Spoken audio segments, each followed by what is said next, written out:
In this video, we're going to cover ISO 19650 Part 2, the delivery phase of the assets. So just a brief agenda, we're going to do a bit of an introduction to ISO 19650 Part 2, then we'll go into a bit of a detailed overview of the Part 2 document, and at the end we'll do a bit of a summary of BIM according to ISO 19650 Part 2. But just first, just to define, as in the title of ISO 19650 Part 2, it specifies that it's the organisation and digitisation of information about buildings and civil engineering works, and this includes building information modelling, and it's information management using building information modelling. So why ISO 19650? Why might you use this on your own design or your own construction projects, or even as a client? Why would you use this when designing or constructing a building? It brings efficiencies for designing and constructing and the operational buildings through the structure of the information. And this is structured in a logical format that's it is an ISO standard, therefore it's being used internationally as a standard. So it's a recognized standard. If you design a building in the UK, and for whatever reason you want to then design a building in France or in Europe, as long as everybody is using the ISO document, you'll have very similar structures in place. So it allows you to work on projects in other regions as well, as long as they're using the ISO document, which is an international document. And it also it enables the processes and transition of information right from the design stage and up to the operational stage on both building and civil engineering projects. And that applies to, obviously, at the design stage, applies to architects, structural engineers, civil engineers, mechanical engineers, anyone at the design stage, including clients. And that they can produce all of this information at design stage, and that it can get reused at the operation or maintenance stage, whether that's a hotel or a hospital. All of the information that has been captured throughout the design process using building information modeling, whether that's COBie data or whether that's Excel spreadsheet output information of maintenance data or installation data or commissioning information, this can all be reused at the operational stage for the benefit of the client or the building operator, whichever the case may be. So what is ISO 19650 documents? So it comes in part 1 and part 2. So part 1 covers the concepts and principles, and we have covered that in the previous video. Then part 2 covers the delivery phase of the assets, which is the focus of this video today. There's also a national annex, which you will find at the back of the part 2 document, the UK version in this particular one.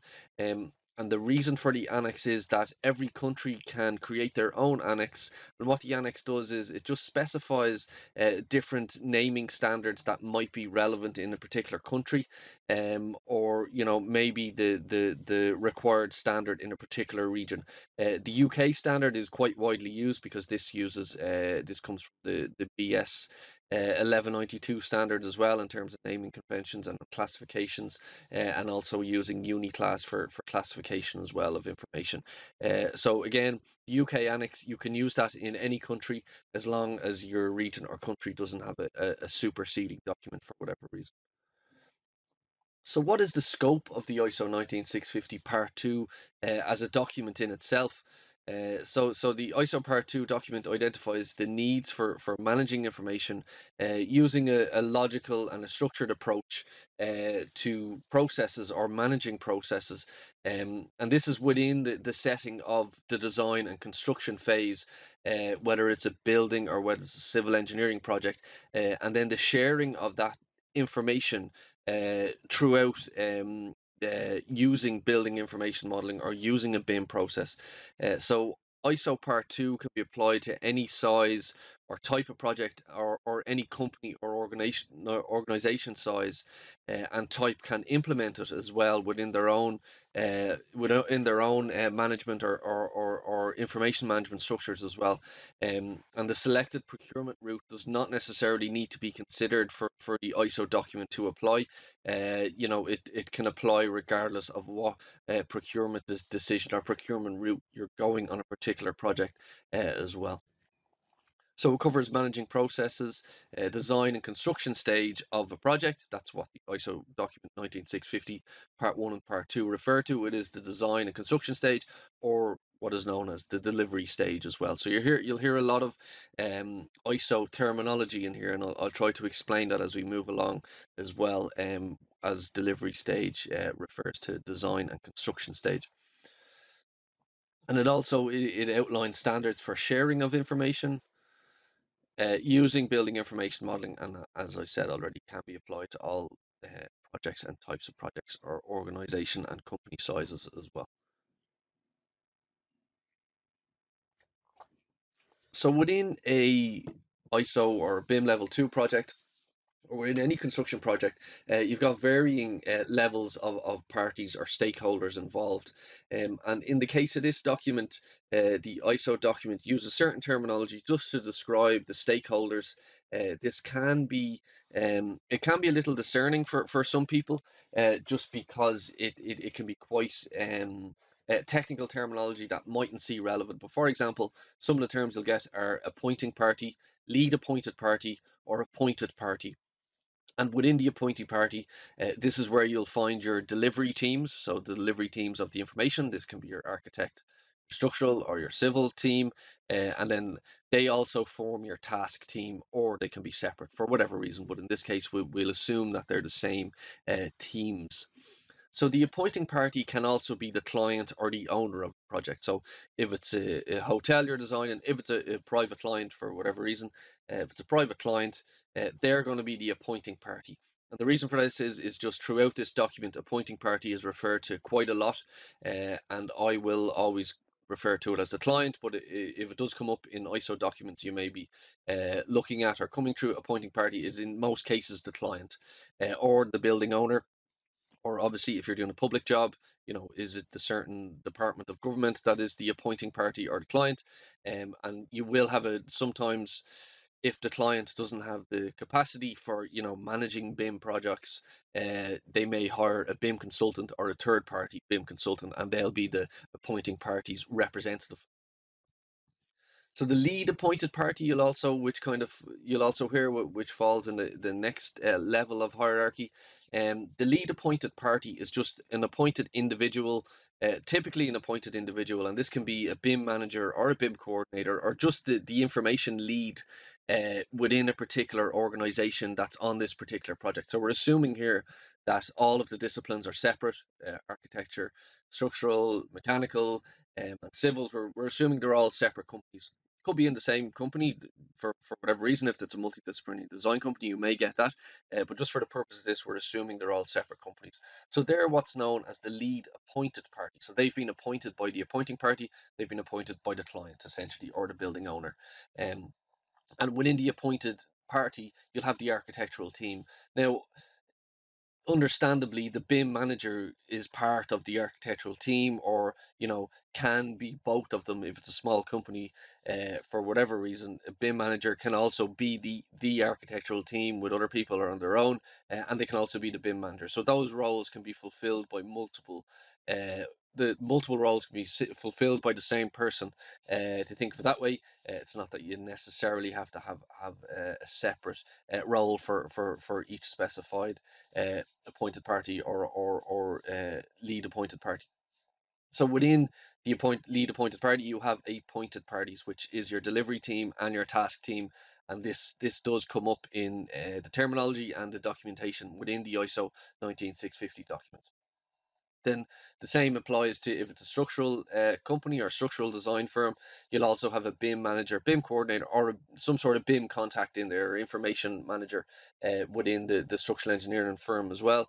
And again, same, they'll have the structural team, and they are also formed by the delivery teams and the task teams, just in context of the terminology in ISO 19650. Then same for civils, exact same setup, and BIM coordinator, in the MEP team as well, and then obviously you have your MEP team. So I've really simplified this just into 4 disciplines. On larger projects or on most projects, you're going to have a lot more teams, whether that's an interior team, whether it's a representative for the contractor, and between all of these teams, you do have different interactions between just sharing information or coordinating information, and this is outlined in the ISO 19650 document. There's some good graphics in there as well to represent those workflows. And then overall, this is known as your project team. Should be fairly obvious. This is your project team, and we know that we'll have a lot more going on in here. So whether that's engaging with subcontractors or contractors as well, this all occurs within the project team umbrella as well. So I'm just going to explain some of the terminology used within this particular document.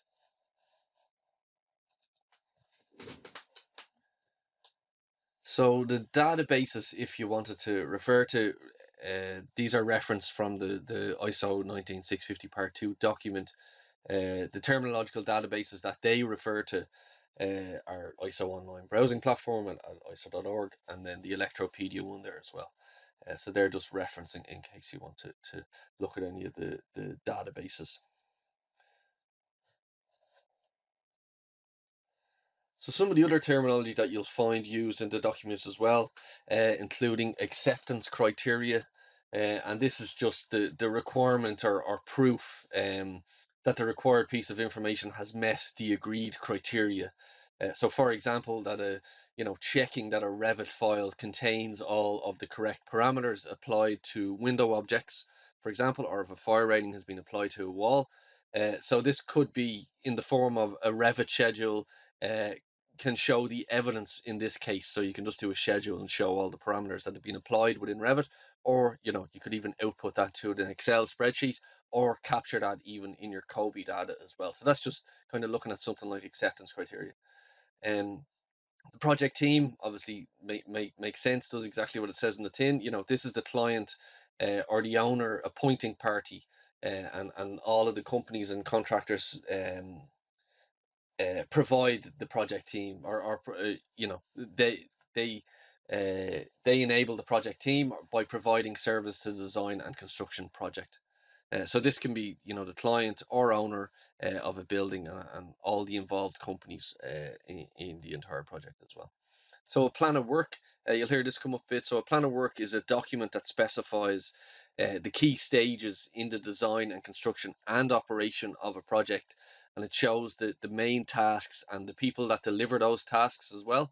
So the REBA digital plan of work can support this ISO requirement as well, and the document may also include, for example, if you're removing material from site, and that material has to be recycled through some sort of process, and there are people responsible for that. You can also include that in the plan of work. So it's not strictly just stuff that happens on the site. It can be stuff that happens off-site as well that can be included in that plan of work. A BIM execution plan, you'll see this come up a lot, and this comes from the ISO document as well. So a BIM execution plan is a document that describes how to manage information and the tasks of the chosen delivery team. So, how do the architectural team manage their information? What format is their information going to be in? So all of that's contained within the document, the BIM execution plan, or a BEP, or a BEP as it's also known. And there is also a pre-contract BEP. So this is before the contract has been awarded to the design team or to the architectural team. There's a pre-contract BEP which will be submitted before they've been awarded the project by the client. And this BEP focuses on assessing how qualified or capable a design consultancy, for example, are at managing the information in meeting ISO 19650. So this will just assess them and identify if they need to be trained up. Do they need to hire staff? Or, for example, do they have Revit skills in-house, or do they need to train their current staff or hire more staff in order to meet the project requirements? And this will be specified usually in the employer's information requirements, or the EIR document issued by the client. Information delivery milestone you'll also hear of, and this is a planned task for an agreed sharing or release of information. So, for example, the surveyor will issue existing site boundary drawings at an agreed date and in an agreed format. So is that DWG, is it RVT, is it PDF? And all of this is a type of information delivery milestone. The Master Information Delivery Plan. So this document combines all the relevant task information delivery plans, or TIDPs. So for example, an architect's program to deliver their required drawings is their task information delivery plan. So they'll have a complete agenda or program of when they're going to release each set of drawings. So if it's construction set of drawings number one, the GA drawings might get released on X date. Then a couple of weeks or a month later, all of the schedule information, all of your door details, window details, they get released at a certain date as well. Whether it's the same date or not is regardless of that. That all goes into the task information delivery plan. And then the master information delivery plan is all of these task information delivery plans for the architect, for the structural engineer, for the civil engineer, and so on and so forth, for every task team. This is what forms the master information delivery plan. Then your TIDP, as I explained, it's each task team will submit their planned schedule, their files, the name of the files that they expect to release, the name of the drawings, and this will all be done to an agreed naming convention or format as well. And in the UK and Ireland, what's widely used is the National Annex, and this specifies the naming convention from BS 1192, and you will find this at the back of your BS document, the format in which that naming standard is. So each task team will submit their schedule of files. And yeah, for example, as explained, the architect's construction drawing planned release dates, the name of each sheet, or even the name of the Revit file to be shared as well, and all that needs to be named correctly. So managing information during the design and construction phase should be applied at the design and construction phase for each team or each appointment, and regardless of which project stage applies as well. So this should be done throughout the project. So at stage one, you kind of have assessment and need, assessing what needs to be done on a project, what type of information you need. You're then going to have the tender invitations are then going to be sent out based on step number one. Then you're going to have responses to the tenders. Then you're going to appoint individuals or appoint companies based on the responses to the tender. Then you're going to have the mobilization, where the project kicks off and begins. And then you're going to start producing the collaborative information as well. And these are all just at different stages in which ISO 19650 specifies the procedure should occur in as well. And then you have the information delivery model. So this is where all of the information is being pulled, ideally from a building information model. And this can be in the form of text information, document information. It can be a Revit file, it can be a Navisworks file, whatever information has been specified in the information delivery plan at the start of the project will be based on stage 7, or information delivery model will pull its information or requirements and criteria from that as well. And then at the end you have the project closeout as well. Yeah. And then the process to manage information during the design and construction phases of a project. Just breaking this down and looking a bit closer at the assessment and need, uh, and looking at what steps you need to incorporate to look at the assessment and need. So you need to look at assigning people to carry out the information management role as well. And the client or the appointing party will typically do this, and they will name individuals from within the client or the owner's organization to carry out that information management role on behalf of the client. So whether they're doing themselves, whether they have somebody internally in their organization doing it, or whether they hire a third party or a BIM consultant to carry out that as well. Or alternatively, the client can engage a prospective design consultant or a third party BIM consultancy to do all or part of the information management role. So the client can appoint one of the design consultants, it can be the architect, to actually fulfill this role as well. So this can be a dual role. As well as the architect designing the building, they can also be performing the management role of the information. And obviously this is a role that needs to be, financially it needs to be covered by the client as well. So that is an additional fee if as a design consultancy that role is taken on behalf of the client as well. So just to be aware of that. And then the client should consider the items that the design consultant or the third party they've appointed will be responsible or held accountable for, and any of the permissions that the project's client will give to the appointed party or the third party to perform that information management role.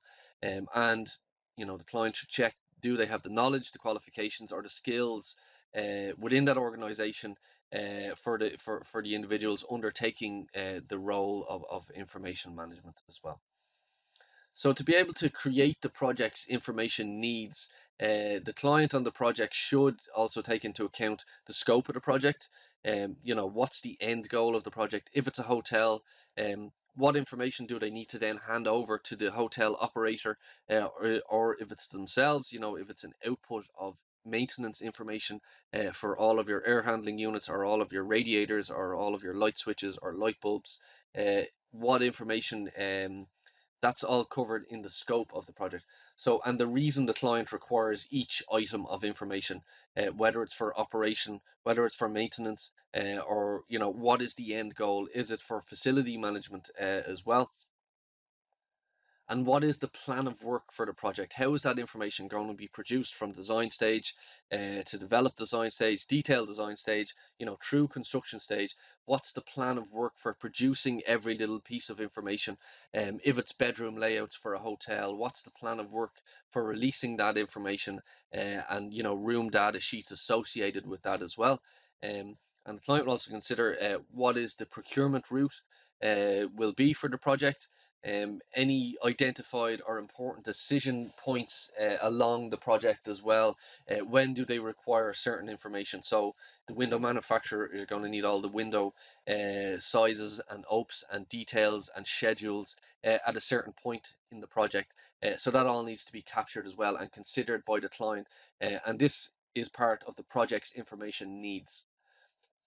And any decision that the client needs to make at the key decision points. So if the client, for example, needs to pick a floor tile at tender stage, that needs to be identified and by the client as well as part of the project's information needs, and each of those dates accounted for. So if a tile needs to be picked, or if a certain finish needs to be picked by the architect, all of that needs to be captured as well.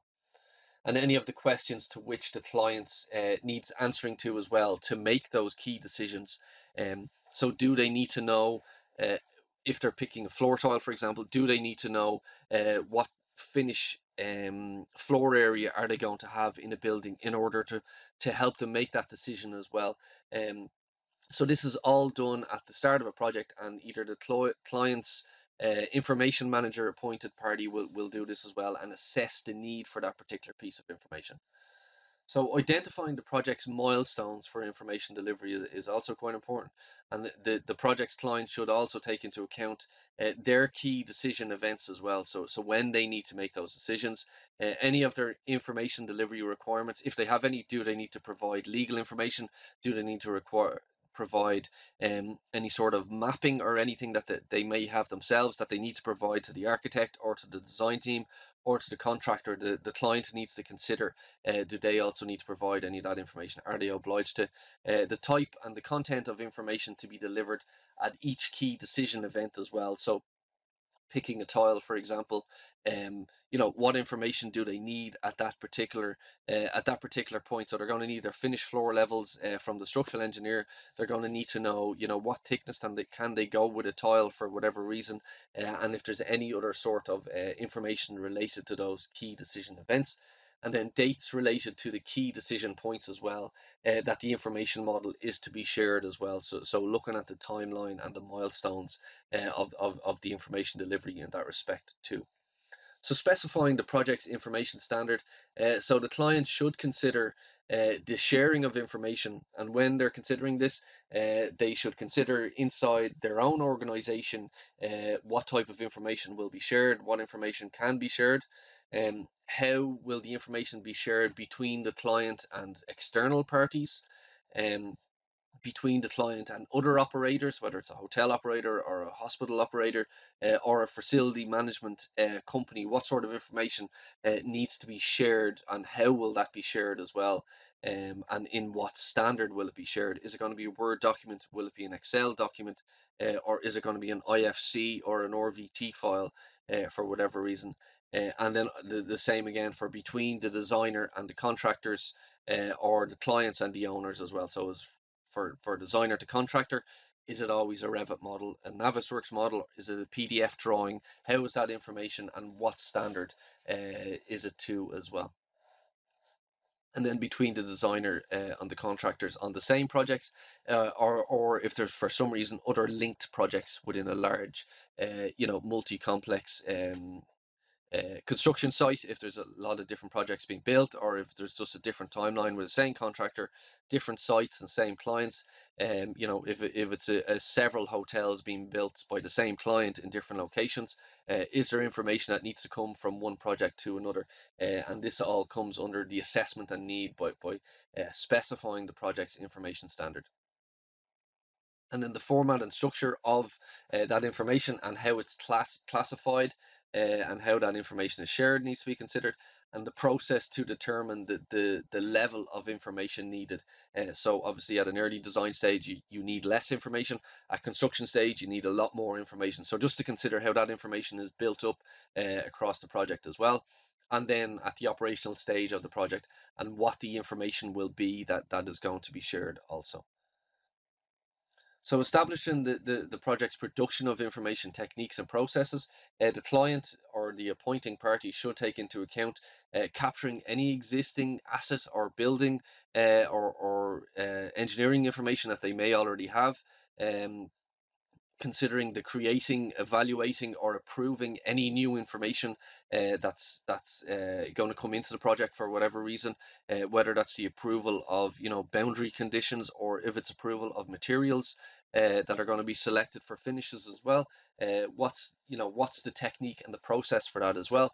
And then the security and sharing of information, is that going to be stored in a cloud sharing common data environment like BIM 360 or something similar? And what is the security, and how is that information shared as well? And then the issuing of information to the client, what's the technique and what's the process for issuing information to the client as well? So the project's reference resources and shared information. At this stage, and for assessment and need, the client should consider the existing asset data inside their own organization, from utility companies that may be affected or impacted by the project as well. So if that's electrical supply company, do they need to move any type of electrical poles or any type of electrical generators or equipment that might be adjoining the site or on the site for whatever reason, and any maps or images from local councils as well, and also public library and historical information that might inform, even from an archaeological point of view, is there historical information that you can establish before going to site with your guys, and finding some sort of archaeological situation on site before you get there.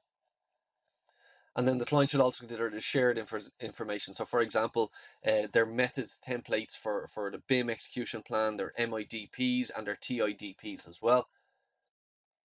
And then the information file format for 2D and 3D or other document templates as well. For example, line styles, annotation style, the type of text that you want on drawings. If the client wants this information implemented on their project, they need to, or ideally need to produce this or templates or examples of it at an early stage of the project as well. And then Revit or drawing libraries of assets and objects, or 3D models of particular objects or furniture, or even drawing symbols that the client may already have, should be saved into a project reference resource or shared information location as well.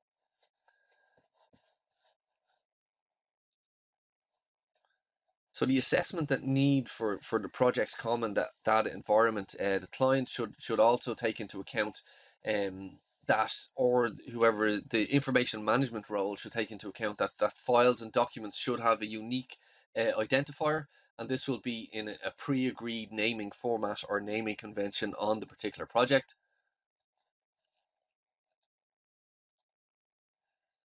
And this can be made up of different attributes separated by, say, a dash or a delimiter, for example, or an agreed symbol on the particular project. And this just adheres to a naming convention. Each field within the common data environment, or each attribute within the common data environment, should be given a value from a pre-agreed and documented standard or naming convention as well. And each file or document to have the following values assigned. So status or suitability code, revisioning system, classification in accordance with the framework, and this is specified into this particular ISO document. And then the ability for files or documents to move between different states within the project. So from work in progress to published to shared.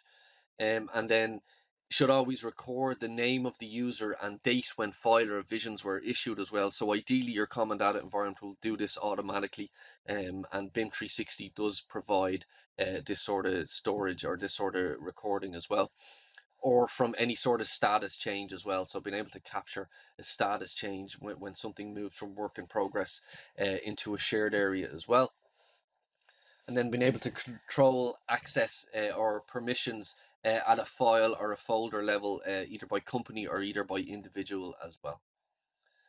So forming the project's information protocol, the client should form the project's information protocol as shown here. They should specify the requirements of the client's obligations, and this will be later combined into all the project appointments as well. So any sort of storing of warranties or liabilities that support the project information model, any intellectual property information rights that is relevant to the project, or utilize any existing data available that is relevant as well, and the use of information throughout the project, including any agreed licensing terms, and the reuse of information after the appointment or in the case of terminating an appointment. So if somebody is no longer on the project, or if they are told no longer to be on a project, the reuse of that information after their appointment as well, just making sure that those agreements are in place to reuse a company's drawings or provided information. So just to summarize those activities for assessing a need, so first, nominate people to perform the information management role, form the project information requirements, form the project information sharing milestones or key events, and then form the project information standard as well, and the project information production methods and procedures or processes, and then form the project reference information and shared resources. Where is that going to be saved? Where is it going to be located? And then form the project's common data environment as well, and the information protocol too. So looking at the process for managing information at the tender invitation stage. So first you're going to do is establish the client's exchange of information requirements. So this will be establishing the client's information needs to be provided during the appointment of the project. Determining the level of information need to meet each information requirement. So what information does the contractor need to install a floor finish or a second fix cabinetry into a room installation in a hotel? What information do they need, and how do you build that information up over the project as well? And determining the criteria to accept each piece of information. Is that an approval process? And then determining the associated information that the prospective designer may need as well. And establish any dates that are to coincide with the project's information delivery milestones as well. Also in tender invite is to gather reference information and shared resources. So reference information or shared resources are specified during the project initiation or kickoff, and the information is generated during previous stages of the project.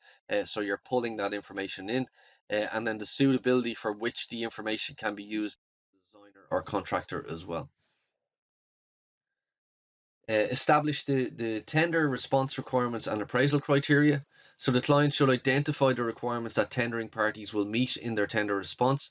And in doing this, the client will take into account the contents of the delivery team's pre-contract BIM execution plan, the competency of the prospective people undertaking the information management function on behalf of the delivery team, the prospective lead appointed parties analysis of the delivery team's resource and capacity or capability as well, and then the delivery team's proposed plan for mobilization, and the risk assessment of the delivery team's information production. So assembling invitation to tender information, the client will gather the information to be included within the invitation to tender package. And in doing this, they'll take into account the client's requirements for sharing information, relevant information and shared resources within the common data environment, tender response requirements and appraisal criteria if required or applicable, and project information key milestones as well. The project's information standard, project's information production methods and processes, and the project's information protocol as well. And then moving on to the response to tenders and the information management process for this stage is appointing individuals to undertake the information management role. So the prospective lead consultant will have regard to the effective management or information throughout the appointment by nominating individuals from within their own organization to undertake that particular role. And in doing this, the client will take into account the client's exchange information requirements, the tasks that the prospective appointed party or third party will be responsible for, the power or the authority that the prospective lead appointed party will assign to the prospective appointed party. So if that's from BIM manager to the architectural team, and then the competency that the staff undertaking the function will require as well. So do they have the correct skill level? Do they have Revit skills? Do they have BIM management skills? Is it BIM 360 skills that they require? And do they need training in this particular area as well? And then the processes, if any potential conflicts of interest may arise, and this is all outlined in the responding to tenders area as well. Then responding to tenders, you need to establish the delivery team's pre-award BIM execution plan. So this includes name and professional CVs of the staff members of the companies or the parties, the delivery team's information delivery method, the proposed federation strategy that will be used on the project, the delivery team's high-level responsibility matrix, and the proposed schedule of software and hardware. What version of software or what version of Revit is going to be used will also be identified at this stage. Then evaluating the task team capability and resource capacity. So each task team shall undertake an evaluation of their capability and capacity to deliver information in accordance with the appointing parties' exchange information requirements. So each task team will take into account the capability and capacity to manage information, the capability and capacity to produce that information, and then the availability of IT infrastructure within that task team. Do they have the correct hardware, the correct PCs to be able to manage Revit? Do they have access to BIM 360, for example? And then specifying the delivery team's capability and capacity. So this will be done by combining the evaluations undertaken by each task team as well.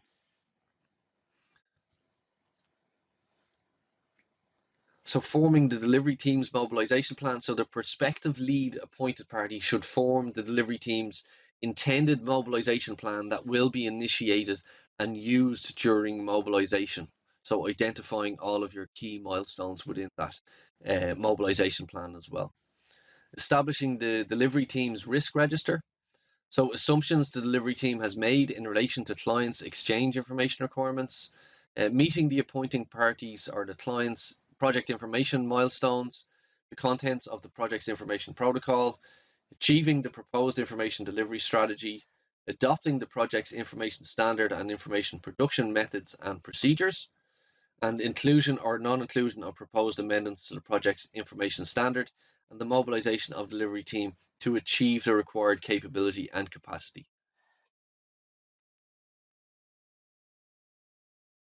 So the prospective lead appointed party will also pull together the following items for inclusion as well. So the prospective lead appointed party will gather pre-award BIM execution plan, capability and capacity evaluation summaries. So this will be testing that the appointed parties have the particular skills required, the mobilization agenda or plan, the key decisions and milestones for that as well, and any information delivery risk assessment involved in that. Is there a potential for delay in information, and how is that going to impact the project? So that will be included in the risk assessment. So for appointing within a project, the information management process includes confirming the delivery team's BIM execution plan. So the lead appointed party will confirm the BIM execution plan is in agreement with each appointed party. So from architectural to structural to mechanical and civils.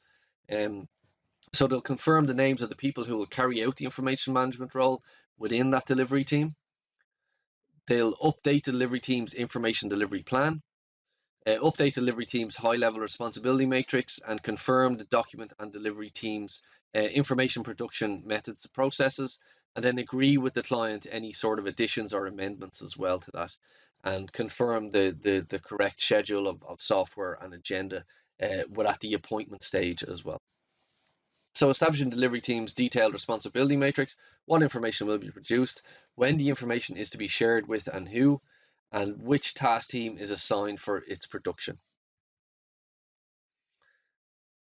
At the appointment stage, you'll also establish the lead appointed parties exchange information requirements, so defining each information requirement, defining the level of information need, specifying the acceptance criteria, specifying the dates that need to be met, and establishing any supporting information as well. So establishing the task information delivery plan or plans. So the TIDP shall list and identify for each file or folder or information container the name and title, the predecessors on dependencies, the level of information need, the estimated production duration, the information author responsible for its production, and the delivery milestones.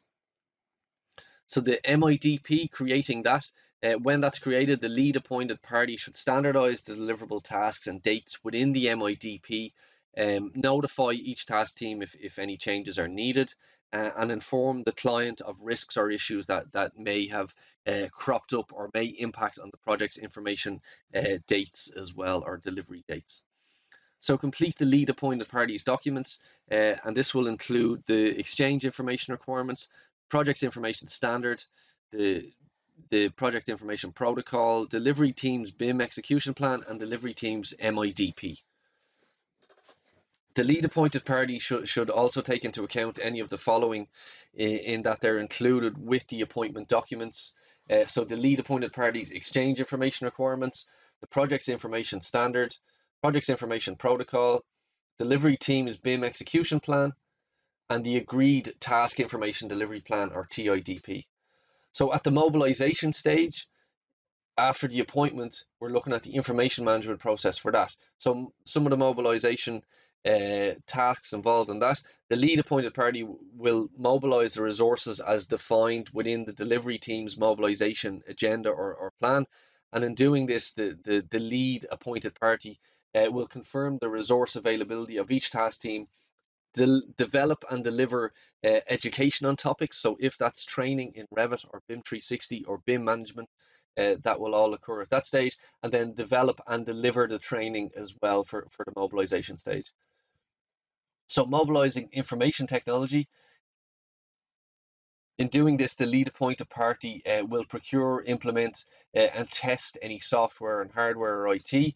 They'll also configure and test the project's common data environment, test the information exchanges, so testing the information movement from one folder to the next collaboratively between two different disciplines, and then testing the information delivery. So testing the project's information methods and procedures. The lead appointed party will also test and document the project's information production methods and procedures, then refine and verify the proposed information file or folder breakdown, and develop shared resources to be used by the delivery team, and communicate the project's information production methods. So stage 6, information management process, and this is the collaborative production stage of the design information on a project. So checking the availability of reference information and shared resources, prior to producing the information, each task team to check if they have access to the relevant information that they need access to. So if the architect needs access to the structural information, they need to make sure that they have access to that as well. And then inform the lead appointed party and assess the potential impact that this could have on a task information delivery plan if for whatever reason they don't have access. And then at this stage, they generate information. So each task team will generate the information in accordance with the respective task information delivery plan as previously outlined. And then undertaking quality assurance checks during this stage. So once the check is complete, the task team will, if successful, mark the file or folder as checked or the document, record the outcome of the check, and if the check is unsuccessful, reject the file and inform the information creator or author of the outcome and corrective action needed in relation to that as well. So reviewing information and approving for sharing. So each task team will undertake a review of the information within the file or folder prior to sharing within the project's common data environment. And this can be automated in a common data environment workflow as well. So information model review. The client's information requirements and acceptance requirement, the delivery team will consider this type of information and the files or documents that are listed within the MIDP, they will also consider as well. So at the information management process for the information model delivery stage, so the information has been generated or collaboratively generated at stage 6. How is that information then delivered at stage 7? So submitting information for the lead appointed party's approval. So prior to the delivery of the information model or the issuing of the information model to the client, in this case, each task team will issue their information to the lead appointed party for approval within the project's common data environment. And then reviewing and authorizing that information, the lead appointed party shall undertake a review of the information according to the project's information, production methods and procedures or standards as previously outlined, and the deliverables listed in the MIDP, the client's exchange information requirements, the lead appointed party's exchange information need, the acceptance criteria for each information requirement, and the level of information need for each information requirement. So submitting information model for appointing party acceptance, each task team submits their information for appointing party review and acceptance within the common data environment. And then reviewing and accepting that information model. In doing this, the client should look for the deliverables listed in the MIDP, the client's exchange information requirements, the acceptance criteria for each information requirement, and the level of information need for each information requirement as well. And then at project closeout stage, the information management process at this stage is to archive the project information model. So in doing this, the client will take into account on acceptance of the completed project information model, which information containers or files or folders will be needed. And the client will archive the information files and folders within the common data environment, and while ensuring to meet the project's information production methods and procedures as previously specified. And then at this final stage, we also look back at the lessons learned for any future projects. And this is also part of the ISO document, is in collaboration with all of the lead appointed parties. The client should record any sort of lessons learned during the project and then save them in a suitable knowledge store, whether that's a website or whether that's some other sort of online resource that's easily accessible. And then this can be called upon on future projects as well. And then it's recommended that any lessons learned are captured throughout the entire project for use on later projects as well. And then finally, for project closeout, you archive the project information model, so the client or the client's representative can perform this particular task, and then compile all of the lessons learned for future projects.